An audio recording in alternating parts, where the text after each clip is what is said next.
Welcome to Vacation Station, hosted by Lisa and Nancy, editors of BigBlendMagazines.com.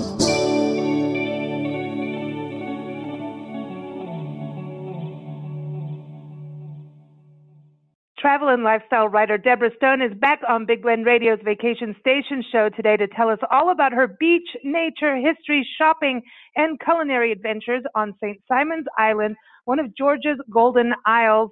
And apparently, there's some ghostly encounters that could be had out there. You know, she finds these as she travels. She does. She finds really unique places, that's for sure. Her article about her experience will be featured in the July summer issue of Parks and Travel magazine. I should say June, July issue. But it's right up on nationalparktraveling.com right now. So just type in St. Simon's Island and you'll find it there. And Debbie is one of our regular Big Blend expert contributors.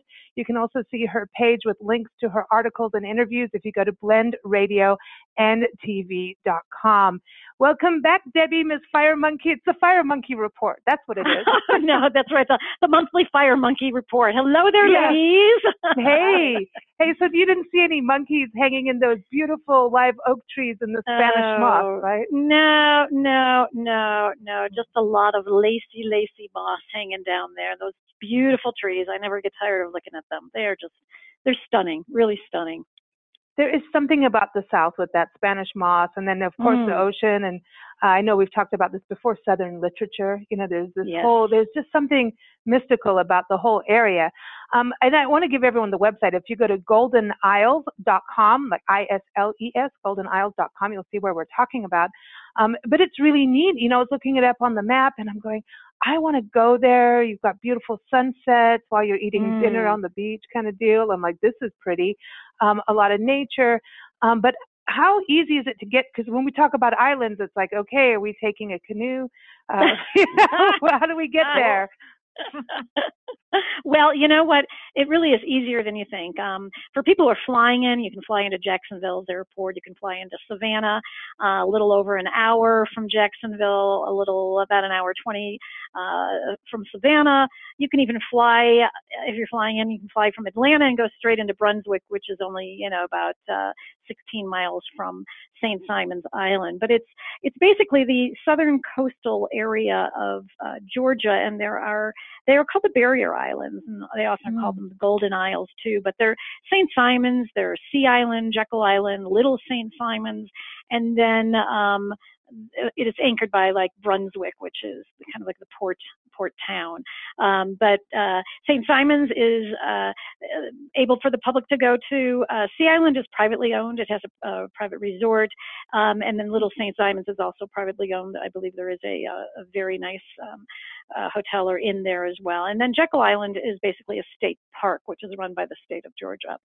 So you've got a couple of wonderful, what I consider slices of paradise that a lot of people who maybe live in different parts of the United States and not necessarily in the South or the Southeast may not be aware of these Golden Isles. And I just thought, you know what, I had heard so much about them. They have such great recognition. They have accolades that are in a lot of different publications. And so I thought, hey, this really deserves a trip, deserves a little bit of research. And I'm so glad I made the journey. I know, because it's reading about it, and it's exciting because of the history. I mean, it's such, I want to say it's historic history. I know that sounds crazy, but it's multicultural history, the Spanish influence, and the history of, hey, they brought the moss right now. I don't know. But the, the history of, we've got World War II, and I know that some of that area also, I know Florida too was part of World War I history for pilots going out there when they were training. So it's really interesting from going way back when to. Yes, I think it's it really is chock full of a lot of historical information, sites, attractions, remains, and I think also people think, well, I'm going to an island, it's just kind of a beachy experience, but No, it's not. It can be so much more. Of course, the beach is there and everybody loves the beach and all the activities around that. But, from a historical perspective, it really opened my eyes. And I was I was so surprised to find the kind of history that is there. And not only mentioned that there is also a national monument there, and which, on this small little island, which is only about 12 miles long, only about 3 miles wide, about the size of Manhattan, wow, an island in New York, that it has so many attractions and so many activities, all ages. And so, I really, after going there, I'm thrilled to promote it in any way, shape, or fashion. What's interesting, you say 12 miles long, right? 3 miles wide, but you have 50 restaurants amongst all these attractions. 50 restaurants, okay, and all this shopping. Eat around the island. I know. I'm like, exactly I wonder how many people go there just for that. They go lay on the beach, roll over and they're in a new restaurant. Yeah. Eat, roll over and they're in another one. I know. I mean, the food thing is is it very like seafood, go out and get like freshly caught fish and you're eating it? Like, yes. I really think the food scene there is exceptional for a small town. It's just, to me, the variety of restaurants, but also, of course, if you want fresh seafood, it really is the place for that. But even, your carnivores, even your meat lovers will find lots to choose from, and some very memorable eating experiences there can be had. And so, everything from, super, super casual to, nicer upscale experience. And the same goes for lodging as well. I like how you say carnivores. I saw you saber-toothed tigers out there. Yes.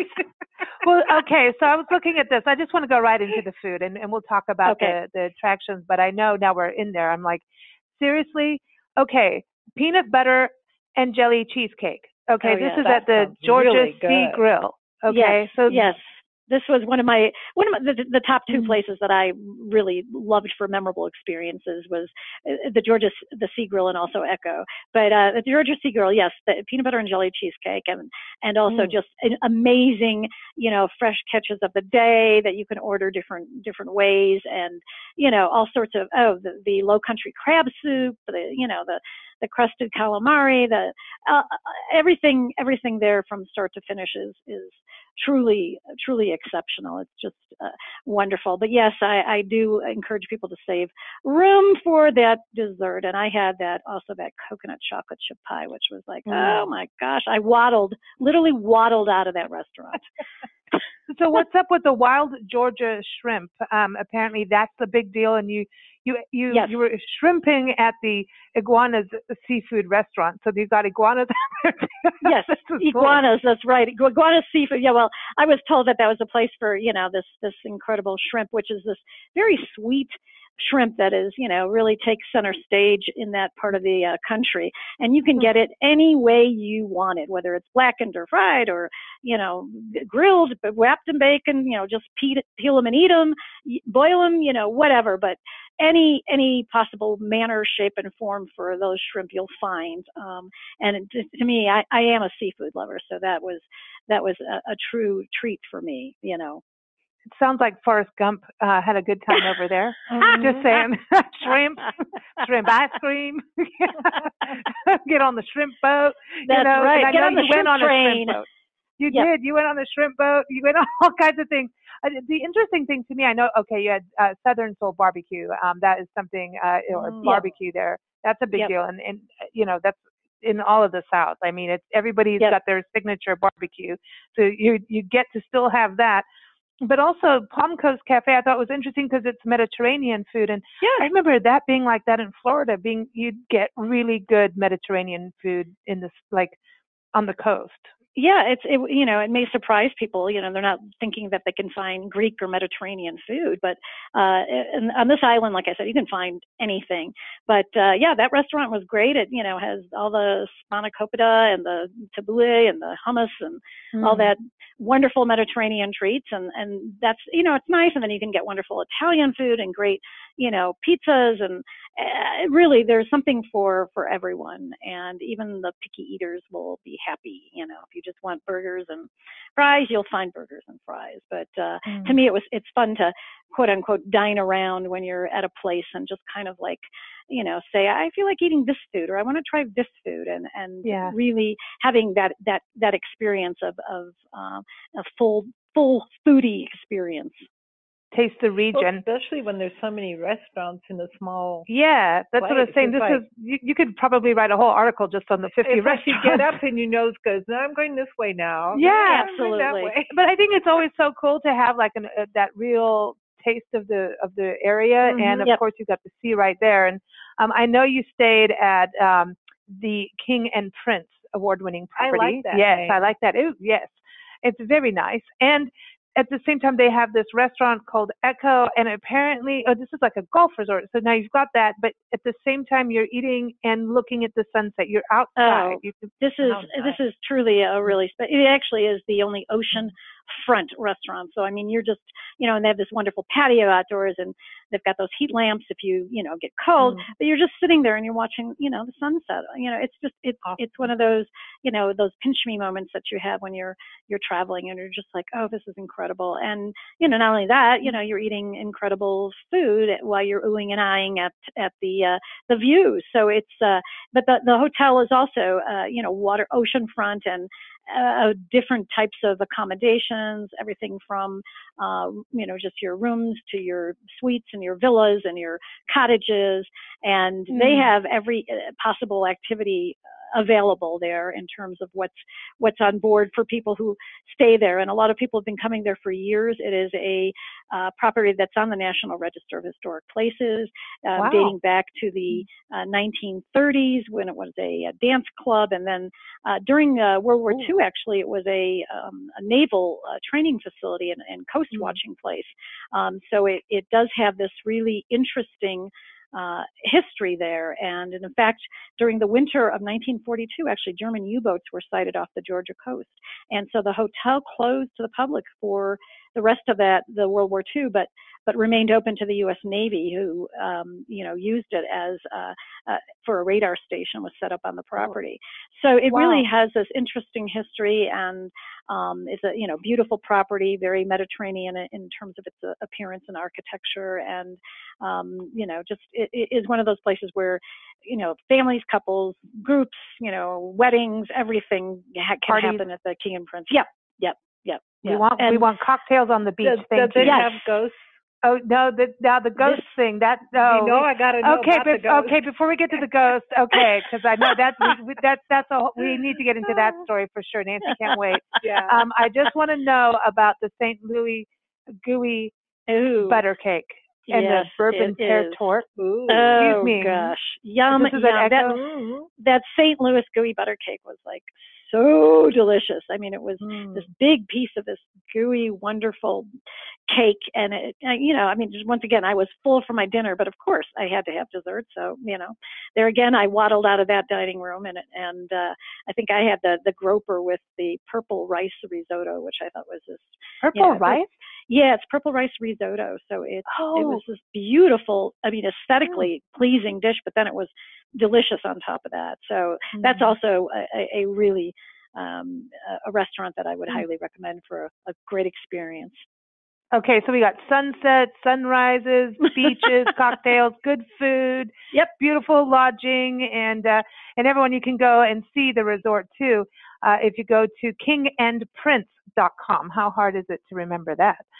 Check that out. And let's get to the ghost, because apparently, wait, okay, so there's two ghosts. There's tree spirits, and then there's the lighthouse ghost, right? And the tree spirits aren't technically, they're not ghosts. They're these interesting spiritual carvings. But the ghost, the thing about being haunted is the lighthouse is real. And lighthouses do have I think a reputation for some haunting, so to speak. But this one, the same time as lighthouses, it's great. You can of course climb up to the top of it. It's about 104 feet tall.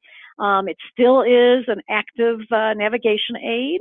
And, you get these gorgeous views at the top, and then they have this wonderful lighthouse museum. which used to be the keeper's dwelling. So you can see how the lighthouse keepers lived, and it was used until the 1950s in that capacity.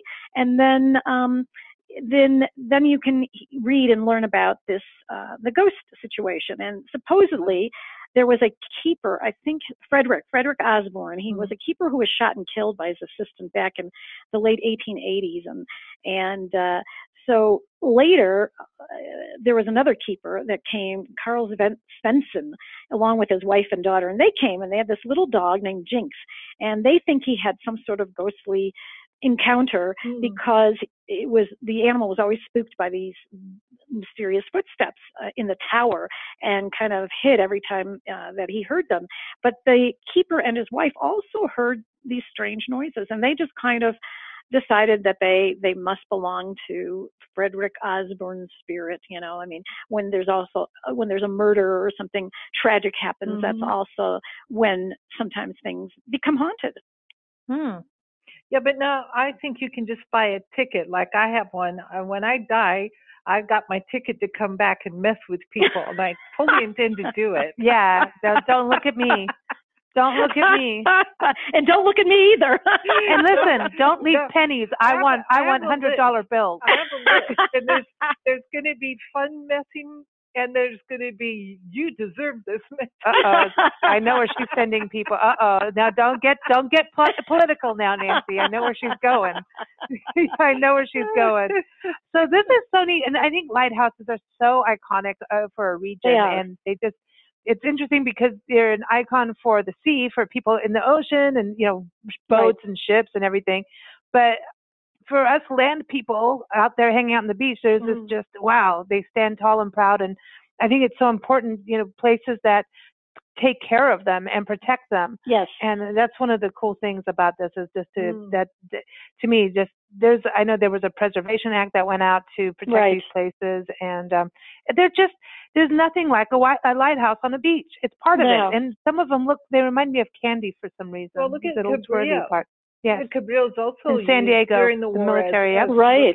Places too. So I mean, they're around the country where the military, hey, we need to be looking out.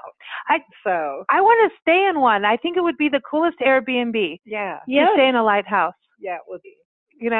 I think it would be. I know that there are some around the country that do that. I mean, they're not only were they incredibly useful and necessary facilities and structures, but I think there's something very romantic about a lighthouse. And I know that people go all over the country to see them. Yeah, exactly. And they photograph them, and they're just I don't know. They're very photogenic. Exactly. That's it. That's your postcard photo. Yeah. Love to paint them. I know. There's a whole thing on that. I know. It's so cool. So then also I'm so excited about the national monument, Fort Frederica, because, this is the thing. A lot of people, I always want to talk about this with the National Park Service. Not only do you have your big iconic national parks like Yellowstone that Debbie has hiked through recently, and Great Smoky Mountains that you've also hiked through. But also there's the forts and there's the monuments and the forts. Like we have one out here, Fort Bowie. I know where you're based out of in New Mexico. You have forts as well. Yep. But there's something, you can feel the history in a fort because it's a tense place, yet you're in this beautiful island. It's beautiful, but at the same, to be someone on watch like at the lighthouse or at the fort, it's so pretty, but it's tense that there's history and it's, part of the discovery of Georgia too, right? Absolutely. And this one was back in the 1730s, whatever, actually a couple of years after Savannah was founded. And this general, very well-known, James Oglethorpe, had that fort built because to defend Britain's boundary, I think from the southern boundary from Spanish raids. And so they built this structure and this town that was built right for the fort. And so then it became this village, about 500 people living there. And they had colonists that came from England and Scotland, and they came to help start this and support this endeavor.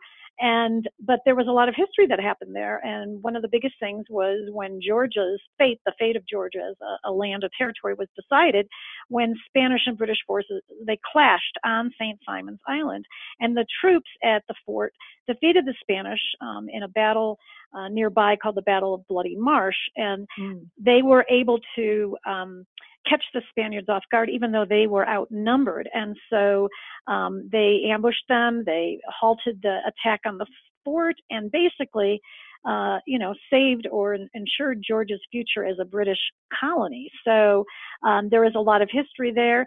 And then it became abandoned after, the government took away the garrison, and things, went into decline. And so it was mostly abandoned. And so it became kind of almost like a little bit of a ghost town. And today what you can see is archaeological remnants, little bits of buildings and things. And they also show you what was there. And then, of course, those incredible moss drape trees that are all over the place. And, those trees set such a mood. They really do. They're so beautiful. They're so incredible. I think that's part of the spirit tree thing too. Just that those trees with the wind and how they, dance around, and certain birds like to go in that moss area. Moss area. They're like curtains, nature's curtains. Yeah. Just the fort part, the history of this, going back to 1736. What I always find it so fascinating when we have this history that predates America as a country. Right. And I think it's interesting, that whole coastline. You were on the show not too long ago talking about St. Augustine, Florida. Did I say that correctly? St. Augustine. St. Augustine, I know. Like I almost call it St. Simon. No, Simon. But I thought, no, don't confuse people. But anyway, St. Augustine being the oldest city in the country. And to me, this is so fascinating because the history is shared. You're not that far away. No, you aren't, because you're all up and down that coastal area, Georgia, Florida. I mean, all up and down that area. There was so much going on, and between the Spain and Britain, and and then all the history, what we were talking about with the wars, and it is such a great place for that. And a lot of people don't know really how much happened there. And yet when you go there and then you start walking around and visiting all these sites, you realize, wow, there's a lot that happened there, and a lot of decisive battles and things that, events that occurred there. And so, it's a pretty special place. And then, of course, there's, stuff from the Civil War that happened there as well. They destroyed that lighthouse, the original lighthouse, because the Confederate troops did not want the Union forces using it, so they destroyed it. And another one came up later, but there is a Civil War presence there, and also there is a plantation history as well, like there is through much of the South. So were at one time, I think a dozen maybe antebellum plantations, rice, cotton, sugar, they were growing there, and so there are some. Another interesting site is on the National Register of Historical Places are these slave cabins, and they are at the Hamilton Plantation, where the Hamilton Plantation was. So you can see them, and they're made of that interesting material called tabby, which is made of the shells, I think oyster shells and sand and water and lime, and they kind of make it like a concrete mixture. And so you'll see the remnants of those buildings. And they were preserved, and they're on that register, and they've been restored. So there are some artifacts and some histories there. So, you can get that part of history through that. I want to touch on that, because the slave cabins, they're disappearing, and yes, it's such an important piece of history. And when we were in Louisiana at the Cane River Creole National Historical Park, there's two plantations, and they're just like you went to Hamilton and then Retreat Plantation, and Magnolia. There was the Oakland Plantation, and this is actually a bicentennial farm. I mean, it's so old, and they had they had sharecropper cabins, the overseer's cabin. The sharecropper cabin was protected by the son of the family who lived in the sharecropper cabin. Okay. And he went and saved it when he came back, and and we met him, Elvin Shields. We talk about him on the show all the time, but he went in and saw that, his home was about to just go bye-byes. And this historical park is actually one of our newer sites. It's only like 20-something years old. And he helped, save the sharecropper cabin. And he gives, talks and everything. But just down the road is a magnolia plantation, which is supposed to be haunted. And they have, Magnolia. No, Melrose is another plantation, but not a park service, but they're all historic landmarks. I mean, it's all connected. They're all part of the Cane River National Heritage Area. But anyway, these cabins were one of the only brick cabins, slave cabins.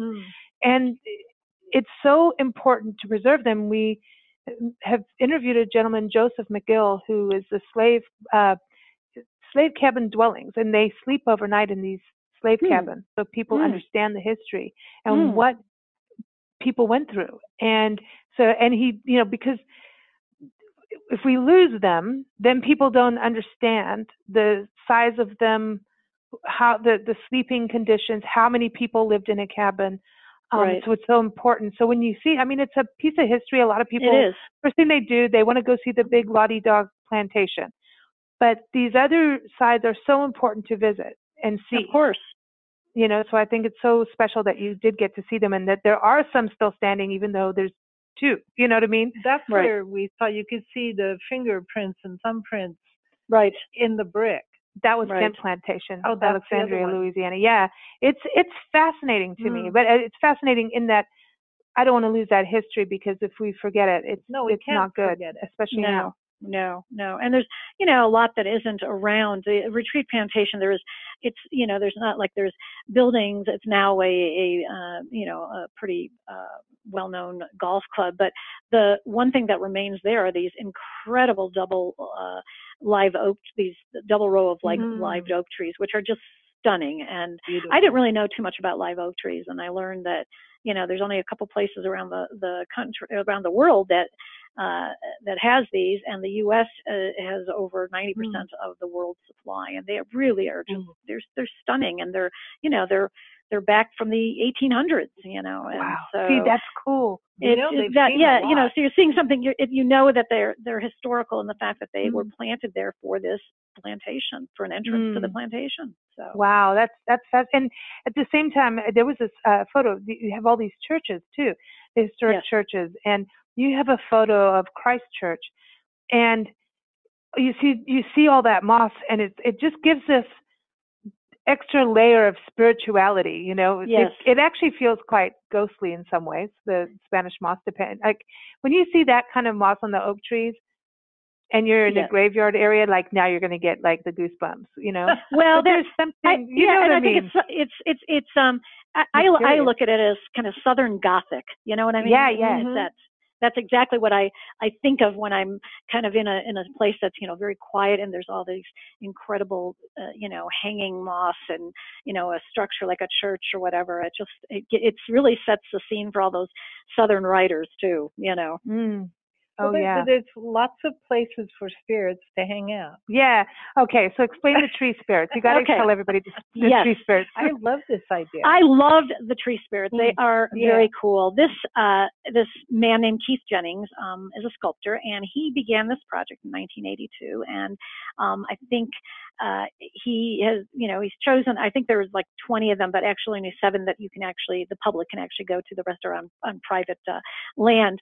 But you can pick up a map at the Golden Isles Welcome Center, at the visitor center there, and you can go on your own treasure hunt and find these, and they're really very special. There is the easiest one is next to the Welcome Center, and that's this mermaid named Cora, and it's really the only full body example. The rest of the ones he has done are these face-only renditions in trunks and branches and things like that. But Cora supposedly has this story. She's the protector of the loggerhead turtles, which are very iconic iconic on the islands there. And the legend is that she would wait there, and she would hum the song that the loggerhead mother uses when she's laying her eggs. And so when the babies hatch, she is humming this song, and they come down the beach, and she's leading them out to sea, and then she basically guards them and takes care of them and shows them how to become independent.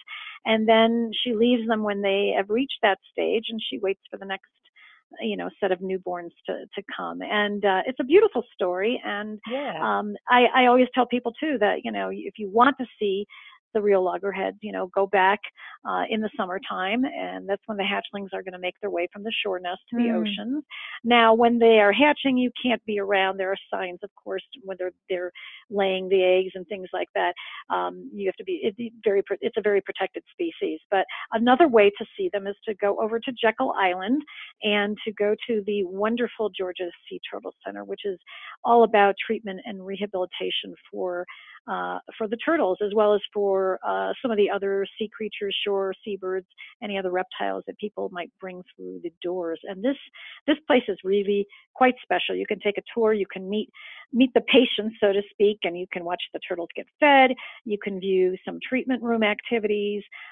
They have lots of different species of turtles that have come in.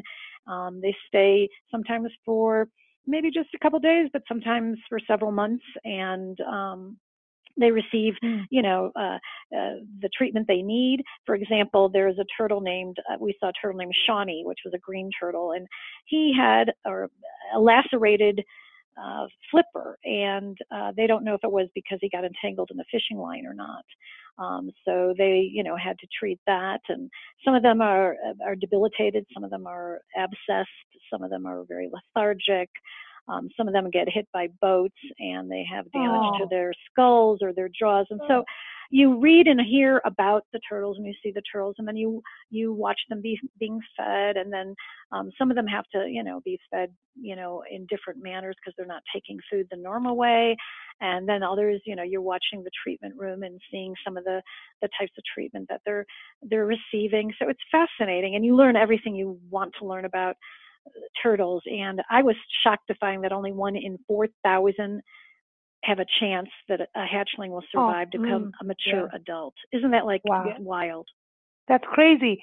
That's crazy. And it's interesting too, with you being up in Santa Fe area, when we think about turtles, and we do have them in our riparian areas, there's the tortoises. Isn't it different? Like when you see them, like ocean turtles from the desert. Different.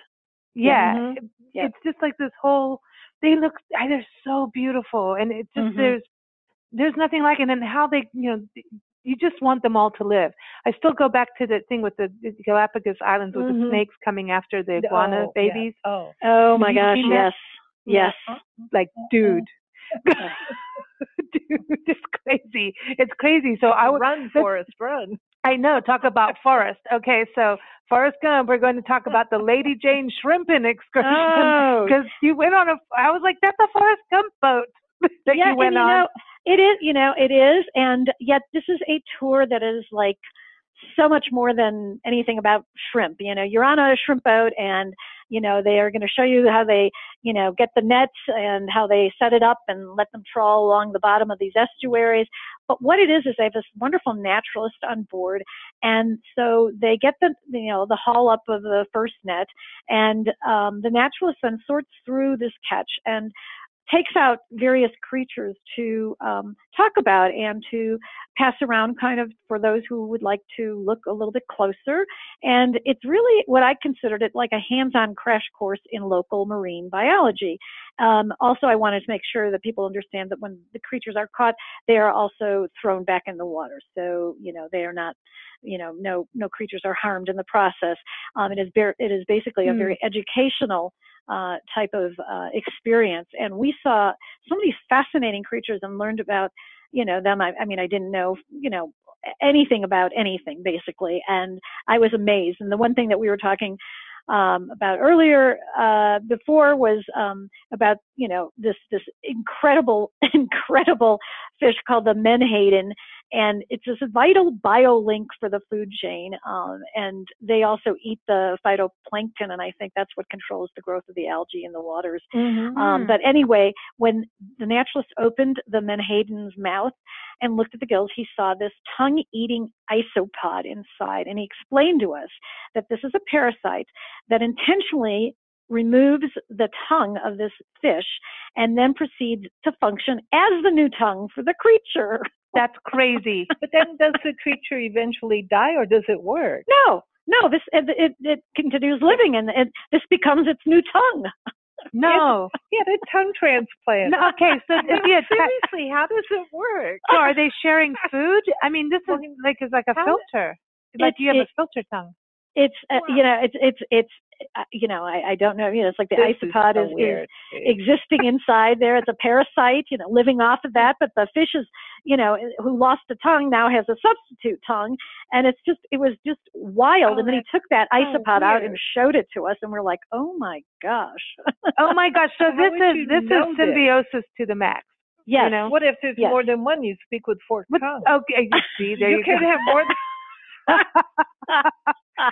Okay, she's back to politics. I find that so weird. Okay, but wait a minute. Here's the other thing that freaked me out a little bit, And I love all animals. I love bugs, snakes, scorpions, all of them. I'm wary of them, but, just like a healthy dose of don't hurt me.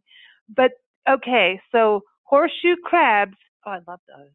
You said that you learned that they're now closely related to the arachnid family. Seriously? Yeah, they're not crabs. The horseshoe crabs are not crabs. They are spiders. Actually more related to scorpions and spiders. Dude.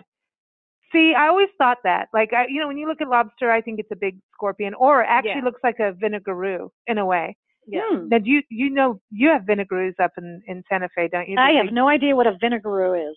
It's like a sun spider. It's it looks like a scorpion, but it's not. I have not seen one. No, it is very vinegaroon, and apparently if it bites you, it will taste like vinegar. Well, they smell like it or whatever, but I know all about it. I've been bitten in the middle of the night. Let's just say in a place that was not supposed to be bitten. And it was one of those wake up and hello. And but anyway, it's not venomous, but well, I don't know, but all the ones have different things. But all I know is that it is proof that, to me, when you're talking about these horseshoe crabs and we think about scorpions and vinegaroos and everything, to me they all look like they belong in the ocean. So I still believe that we are this ancient sea, and half of our cactus and everything is coral. And then when you're talking about this in your article about all these different creatures, it's really fascinating. To me, this is cool because they look related to the desert. It is such a fascinating tour. And kids and adults were just agog at these creatures and what they heard. You hear that the mantis shrimp is really not a shrimp. It's more a stomapod. And then you hear the horseshoe crab is not a crab, but more related to the spider and the scorpion. And then, it's just the things that you learn, and then you learn about the how old the horseshoe crabs are, that they are really the oldest living creatures. They date back several million years ago. And then also that, there is the fish, I think it's the oyster toadfish is the one that they take up into space. And it's like, oh my gosh, it's like, it to me, it was fascinating and done in such a way that, you're never bored, and it's never, really highly intellectual where you can't understand things. The naturalist is just great about, bringing it to the level of anybody, and it's in everyone, This is incredible to me, because all I want to know is who named all of these species, since they're not part of the name. Really, who did that?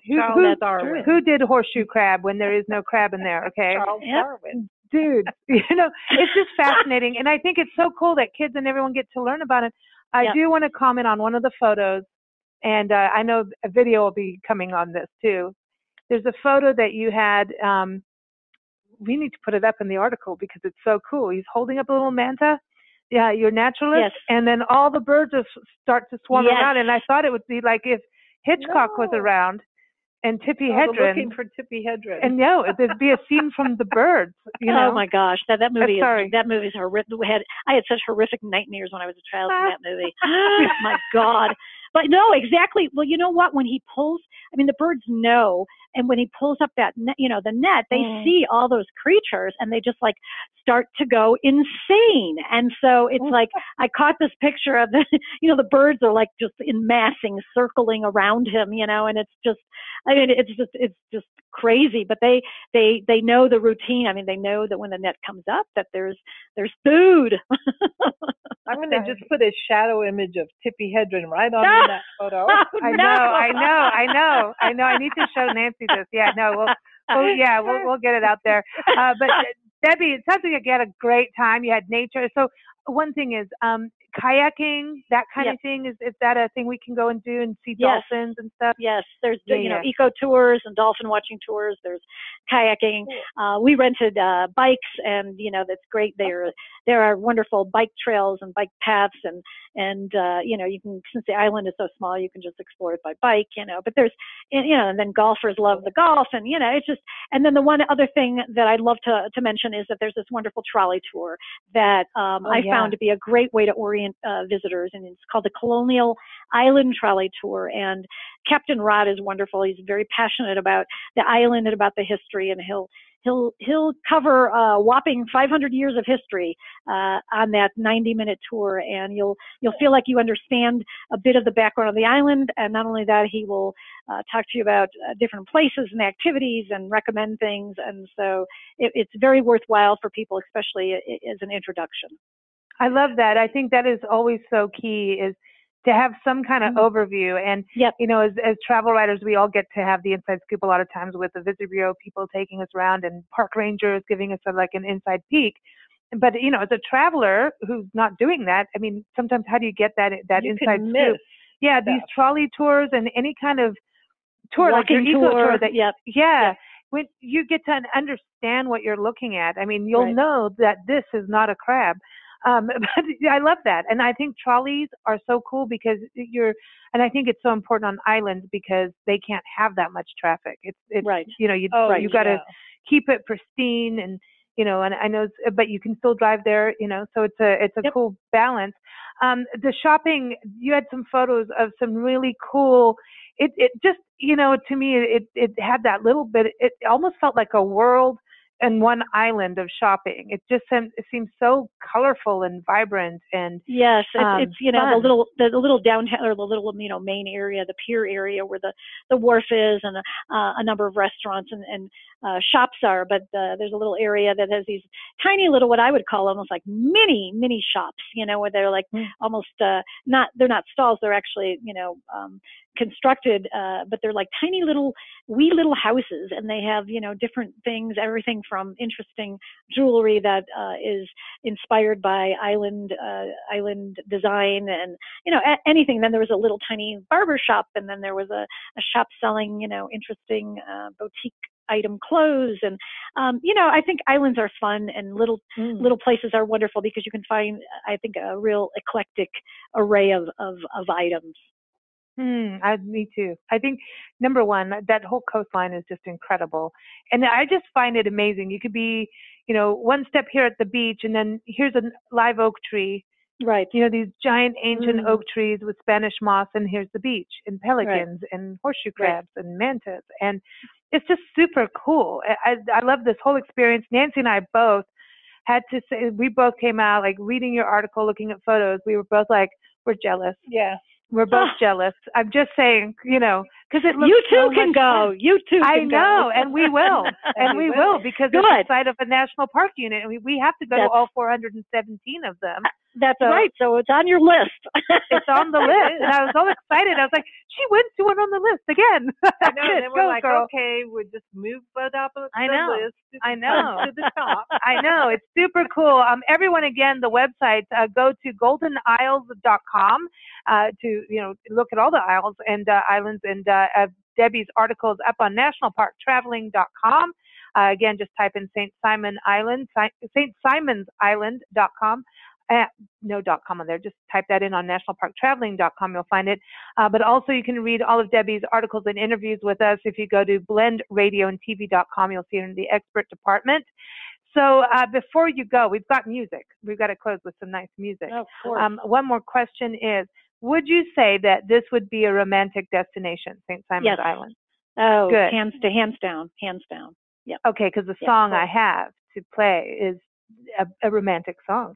It's called "The Island, the Sea, and You." Ooh, I love it. It's by one of the most amazing jazz singers, Carmen Lundy. You can go everyone carmenlundy.com. It's off of her latest album, Code Noir. And she's amazing. And she's got a thing about water. I know she writes a lot of water music. And so I thought we had to play that. But where's your next destination, Debbie? I am heading to Holland for a barge bike experience during tulip time. So that's my April destination. So I will be reporting back about that. Awesome. I love tulips. Awesome. We love that. Oh, tulips. Seriously? And you're gonna float on a barge? Pretty. You're gonna get on a barge? Yeah, it's a barge that goes down to the canals and different things, and then you get off and you have bikes and you can, take to the bike trails, because biking is so popular in Holland and in Netherlands anyway. So yeah, and I'm really looking forward to it. Awesome. There's so many different kinds of tulips. I know. They blow your mind. Oh, it's awesome. It's so cool. Yes, Awesome. it's going to be beautiful. A good spring thing to do. Yeah, absolutely. Well, thank you so much, Debbie. Always so much fun to hear about your adventures and all the good things that you eat as you travel around and get on a bike. Everyone, again, here it is, The Island, the Sea, and You from carmenlundy.com is the place to go. Take care, Debbie. All right. Thanks, ladies. Bye. Bye-bye.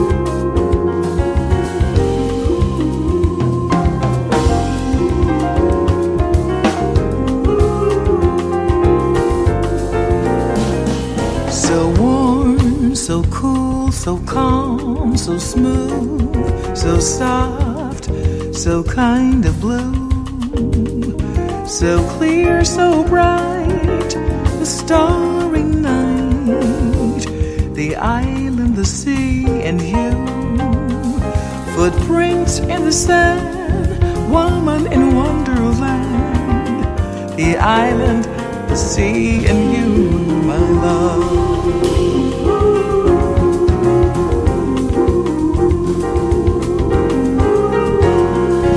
The sandy shores, it rains, it pours, a wave crashing on the dunes, so clear, so bright, the starry night, the island, the sea, and you,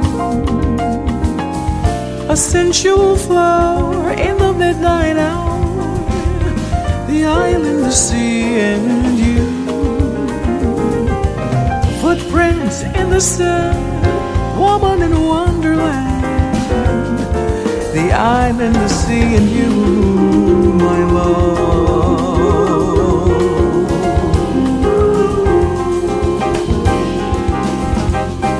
A little slice of heaven here on earth,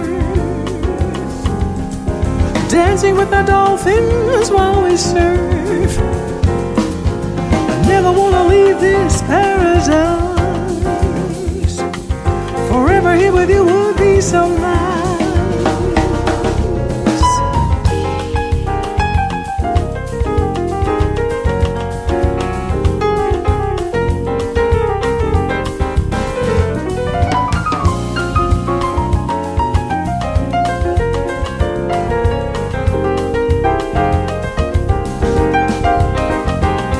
So clear, so bright, a starry night, the island, the sea, and you,